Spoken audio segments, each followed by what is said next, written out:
माननीय नरेंद्र मोदी 73तम जन्मदिवस पालन करुचु।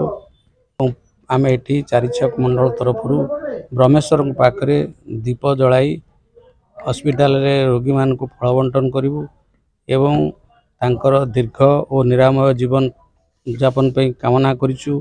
भारतर प्रधानमंत्री नरेंद्र मोदी जी 73तम जन्म दिवस रे निमापड़ा निर्वाचन मंडलीर नारी नेत्री और युवनेता दिलीप नायक नेतृत्व में चारिछक मंडल रे ब्रह्मेश्वर महादेव मंदिर रे दीप जाली प्रधानमंत्री जीवन दीर्घ कामना करथिले। परे चारिछक स्वास्थ्य केन्द्र रे रोगी मानकु फल बंटन करथिले। एही कार्यक्रम रे स्वास्थ्य केन्द्र कार्यरत डॉक्टर जोगमया जस्मिन उपस्थित रही फल बंटन कार्यक्रम रे सहयोग करथिले।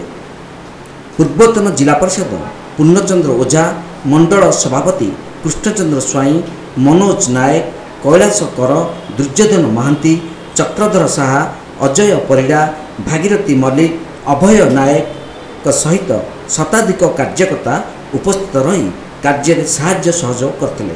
नरेंद्र मोदी 73तम जन्मदिवस अवसर में भारतीय जनता पार्टी आज तांकर दीर्घायु कामना करी प्रसिद्ध ब्रह्मेश्वर महादेव निकट में दीप प्रज्वलन करुच्ची एवं विशेषकर ओडिशा को तांकर जो भल पाइबा कोणार्क चक्र निकट में विदेशी अतिथि मान को स्वागत करवा ओडिशार संबलपुर नृत्य डालखाई नृत्य आपण मैंने देखिले G20 सम्मेलन में नरेंद्र मोदी जन्मतिथि आम हार्दिक शुभकामना करुचु।